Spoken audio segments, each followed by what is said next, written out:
This week on Vaticano, take a special look at the devotions linked to Medjugorje, which Pope Francis has recently approved. The Vatican honors its relationship with the United States and celebrates 40 years of diplomatic relations. Plus, it's been 800 years since St. Francis of Assisi received the stigmata. Vaticano starts now.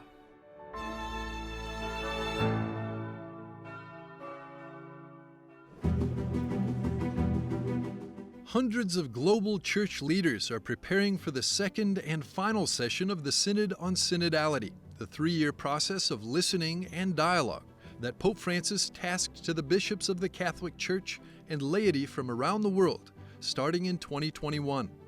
Also called the 16th Ordinary General Assembly of the Synod of Bishops, the Synod on Synodality was meant to deepen the missionary perspective of the Church and expose local churches to this method of listening and communion. The question at the heart of this upcoming and final session that spans the month of October is how to be a synodal church in mission. In a press conference with Vatican journalists, the Synod's Secretary General, Cardinal Mario Grech, presented the proposed work for the Assembly and explained that the Synod is first and foremost a time of prayer and listening to the Holy Spirit. If the Holy Spirit is not invoked, is not present, then it is not a synod. You can call it a convention, an assembly, but not a church gathered to discern. The Vatican announced several novelties, including a penitential service featuring testimonies and prayers for forgiveness for sins against peace, creation, and families, noting the sex abuse scandal among them. There will also be a prayer vigil and thanksgiving for the ecumenical fruits of the Second Vatican Council, with delegates from different Christian churches and communities in the Piazza of the Proto-Martyrs inside the Vatican walls, where according to immemorial tradition, the Apostle Peter was martyred.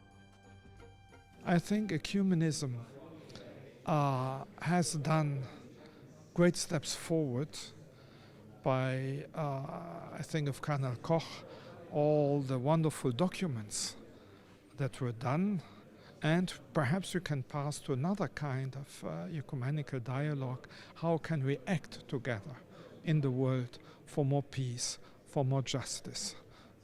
Because it's our common mission. In a first for synods in Rome, a quarter of the participants will not be bishops and will include non-Catholic, fraternal delegates, lay people, religious, and priests. While the guiding document for the second session of the Synod focuses on themes such as lay participation and the role of women in the Church, the real theme of the Synod is the Church itself. Cardinals Grech and Hollerich both stressed the importance of listening to build a synodal community at the level of the parish, the diocese, and the Church. Because we need to find new method, new ways how we can really walk together. Because there is a lot of richness in the Church. And if we do not listen to one another without excluding anybody, we will miss a big opportunity.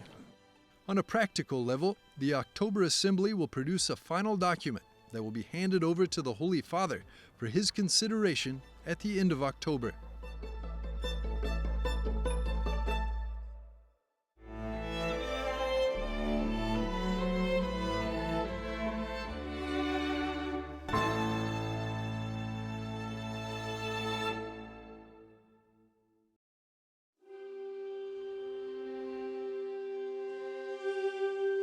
Easter does not happen through our initiative or through one calendar or another, but comes from Christ.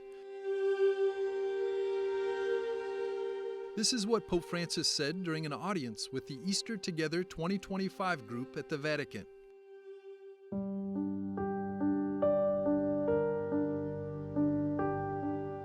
On April the 20th, 2025, all Christians will celebrate Easter together. A coincidence in the calendar that Pope Francis hopes will be repeated the following year. In the past, the Catholic Church and the Eastern churches usually had different dates for Easter. For the Pope, the upcoming Easter represents an opportunity. The Holy Father said that he has been asked more than once to seek a solution to this issue, so that the common celebration of the day of the resurrection may no longer be an exception, but rather become the norm. The Holy Father encouraged those who embark on this journey to persevere in the search for a possible communion and to avoid anything that could lead to further divisions among the brothers and sisters. The Pontiff underscored the importance to reflect, share, and plan together, always grateful for his call. The Holy Father concluded his speech with the wish of "Let's walk together."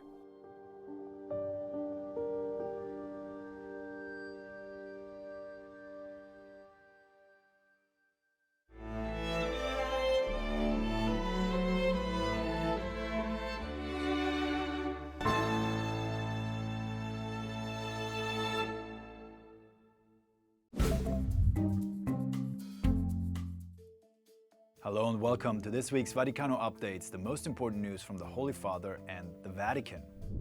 Pope Francis has appointed 28 new consultors to the Vatican's Dicastery for the Doctrines of the Faith. This is the body responsible for overseeing doctrinal orthodoxy in the Catholic Church and handling cases of priestly sexual abuse. These new external consultants are experts in theology, canon law and scripture, and they will join existing consultors to regularly advise the Dicastery's leadership and members. Pope Francis urged participants of the conference on the social use of assets confiscated from the mafia to focus on restoring not only the confiscated assets, but also the well-being of the victims and communities harmed by organized crime. The conference was held at the Pontifical Academy of Social Sciences in the Vatican. The Holy Father stressed that it is neither possible nor tolerable to overlook the damage inflicted on the dignity of millions of men and women who suffer due to transnational criminal activities. The Vatican is cooperating with Italian prosecutors in an investigation to the leak of financial information related to the last year's major Vatican finance trial. According to Italian media, 2 men are under investigation for having gained unauthorized access to a database of suspicious financial activity shared by banks with Italy. This database includes potentially compromising information on Italian politicians and defendants involved in the Vatican trial. In an address to the Pontifical Academy of Sciences, Pope Francis emphasized the importance of considering the human and ethical dimensions of scientific and technological progress.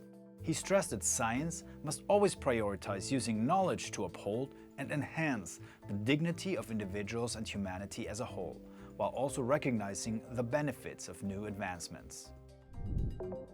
At the 68th session of the International Atomic Energy Agency, the IAEA in Vienna, Archbishop Paul Richard Gallagher, representing the Holy See, reiterated the Vatican's support for nuclear non-proliferation.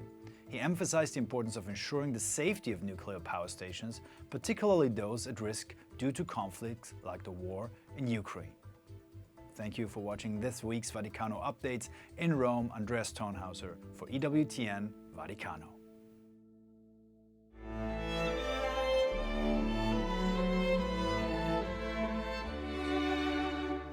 In a few moments, we'll be back with a special look at the devotions linked to Medjugorje, which Pope Francis has recently approved.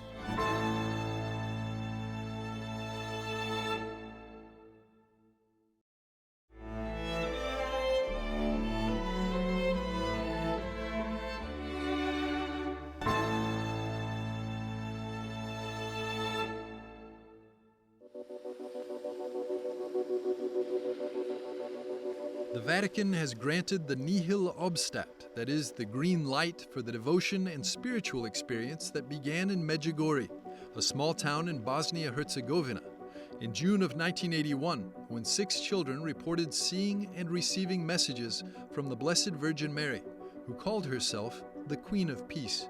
The decision comes after many years of in-depth investigations, inquiries, and studies, and is contained in the note Queen of Peace, after the name chosen by Our Lady, which focuses on the spiritual experience associated with Medjugorje. The note, signed by Cardinal Victor Manuel Fernandez, prefect of the Dicastery for the Doctrine of the Faith and approved by Pope Francis on August the 28th, was released on September the 19th, putting an end to the debated issue that has been going on for more than 40 years. In the press conference held at the Vatican Press Office, the prefect of the Dicastery for the Doctrine of the Faith officially affirmed the nihil obstat, bringing a sigh of relief to the millions of pilgrims who continually come to the shrine of Our Lady of Peace in Medjugorje. I fedeli possono ricevere uno stimolo. This determination indicates that the faithful can receive a positive stimulus for their Christian life through this spiritual proposal, and public worship is also authorized. Il culto pubblico. The Vatican note recognizes the abundance of the spiritual fruits related to the Medjugorje experience and authorizes the faithful to adhere to it, since many positive fruits have occurred and no negative or risky effects have spread among God's people.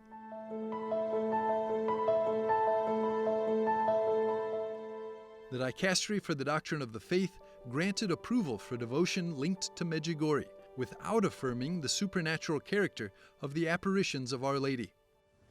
Noi adesso accogliamo questi messaggi, quelli pubblicati nel volume. We do not welcome these messages as private revelations because we do not have the certainty that they are messages from Our Lady, but we welcome them as edifying texts that can stimulate a beautiful spiritual experience. Che possono stimolare una bella esperienza spirituale. To delve deeper into the document, the Pontifical Theological Faculty Marianum held a conference on the new norms for the discernment of alleged supernatural phenomena, emphasizing the very special role that Mary plays in the life of the faithful and in the path of salvation. Dio si è fatto visibile con Gesù. God became visible through Jesus, and in the same way, Mary continues this work of enculturating with people, speaking their language, adopting their skin color, their clothing, and also becoming part of the people themselves all over the world. We have studies that clearly show this worldwide. Every family desires their own Madonna, so to speak, dressed in their traditions because they feel her as their own mother. Perché la sentono la mamma propria. The most significant commission regarding the Medjugorje phenomenon was established in March of 2010 by Pope Benedict XVI. He appointed Italian Cardinal Camillo Ruini to lead a team of cardinals, theologians, psychologists, and other experts. This commission was tasked with a comprehensive investigation into the reported Marian apparitions and their impact, marking a crucial moment in the Church's official inquiry into Medjugorje. Father Salvatore Maria Perrella, then head of the Pontifical Theological Faculty Marianum in Rome, was one of the 17 members of this international commission. La Chiesa ha un pregiudizio nei riguardi delle apparizioni, cioè The Church does not easily accept the apparition. That is why there is a process of discernment that has its roots in the Middle Ages until it found a codification in the 1978 norms desired by Paul VI. What do these norms say? When the bishop of a place receives news of an apparition, he must wait, see if this news has consistency, and if this news persists, he has the obligation to call a commission. una commissione. In 2016, the Commission gave its report to Pope Francis and affirmed the supernatural nature of the first apparitions. It also made several key proposals, including placing Medjugorje under Vatican control, allowing church-organized pilgrimages, and declaring the first apparitions to be authentic. In 2018, Pope Francis named a Vatican official to provide oversight of the pastoral needs of the shrine and of the many pilgrims visiting the site, who provided positive reports. Now the final verdict has come. From now on, the faithful can go freely on pilgrimage to Medjugorje to experience the spiritual fruits that have matured there and receive a positive stimulus for their Christian lives. È lei che ci apre. She is the one who opens the way that leads us to Jesus. In fact, Paul VI, the great Paul VI, said we cannot be Christians if we are not Marian.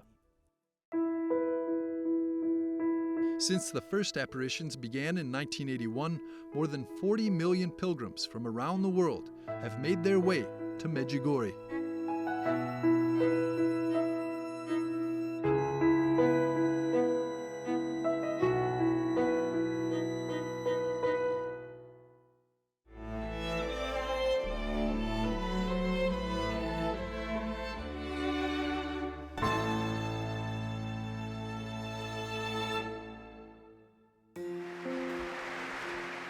The Pope and the President, 2 men, 1 purpose, promoting peace.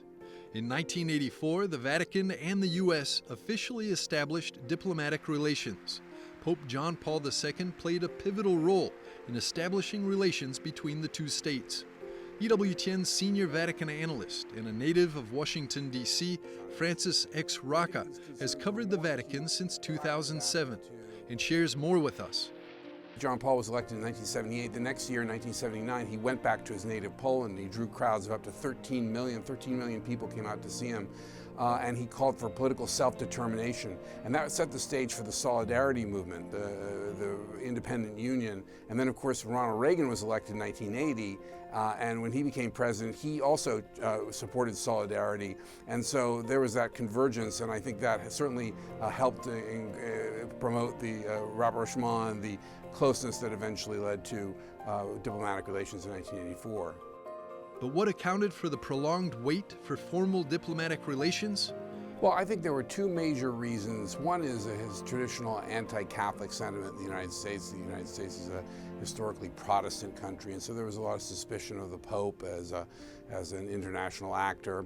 And then there was the more substantive question, shall we say, a constitutional question of the separation of church and state. And a lot of people were leery of having relations with the head of the Catholic Church. They're thinking that's a religious institution, it's not a nation state. That same year, the Senate confirmed William A. Wilson as the first U.S. ambassador to the Holy See. The Vatican likewise named Archbishop Pio Laghi as the first apostolic nuncio to the U.S. But the relationship between the 2 states dates back centuries. Indeed, from the founding of our republic, the United States has maintained consular relations with the Papal States, and it wasn't until 1984 that formal diplomatic relations were officially established. To celebrate the 40th anniversary of formal relations, the Vatican created and unveiled a commemorative postage stamp. The stamp shows the coat of arms of both states joined together by a ribbon, featuring the papal colors of yellow and white and American red, white, and blue. We wish to commemorate the history of our relationship with the Holy See, with the hope of strengthening and continually expanding our partnership. The U.S. and the Holy See continue to cooperate on many global issues, such as the protection of migrants and refugees, interreligious dialogue, protection of the environment, and conflict resolution, in particular with regard to Ukraine. For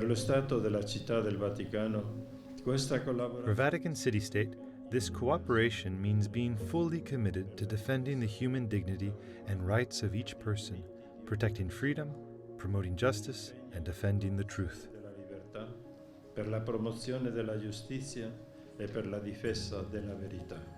The U.S. echoed a similar sentiment.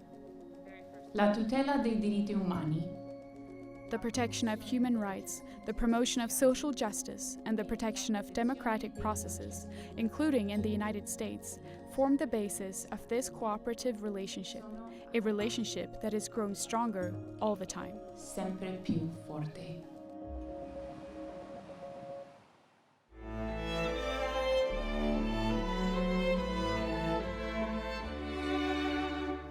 We'll be back after a short break with a feature on the 800th anniversary of St. Francis of Assisi receiving the stigmata.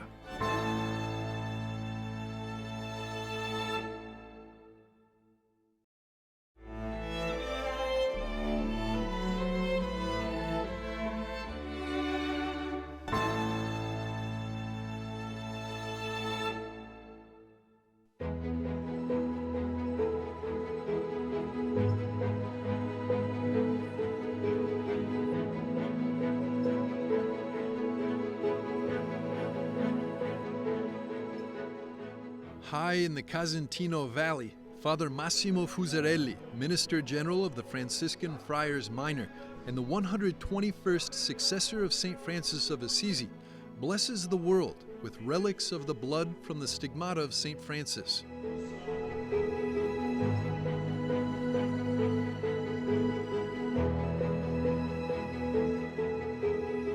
Pilgrims from all over the world gathered at La Verna in Tuscany to mark 800 years since St. Francis of Assisi received the stigmata on this very spot in 1224.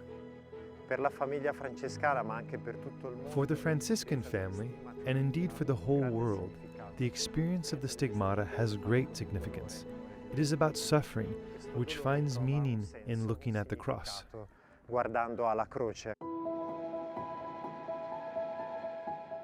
Laverna's natural beauty played a key role in St. Francis's experience. It was here that he deeply contemplated Christ's passion while meditating on the cracks in the mountain. The Gospel tells us that when Christ dies on the cross, nature participates in this death.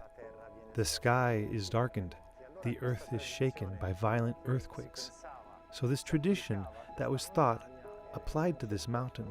Francis knew it, so he frequented this very mountain. Meditating on the mystery of the cross, immersing himself in these splits, Francis begins his experience as a friar minor with companions, and then, in this place where he receives the stigmata, an important moment of his existence.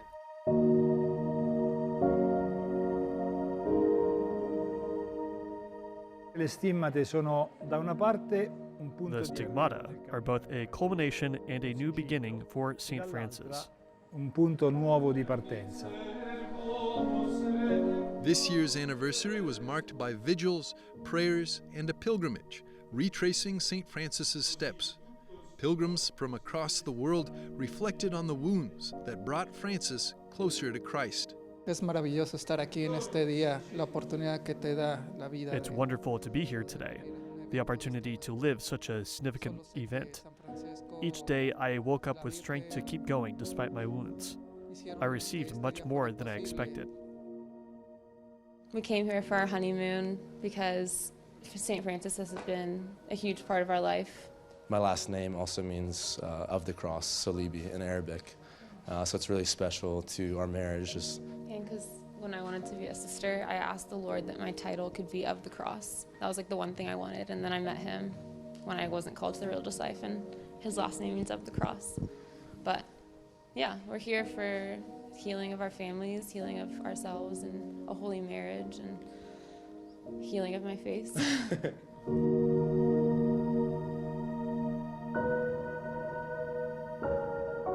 The week of our wedding, she received Bell's palsy on the right side of her face, so we're praying for that, for healing, so if you could all pray for that as well. Marilyn and Peter chose to walk barefoot to offer their discomfort as a prayer, mirroring the sacrifices of St. Francis.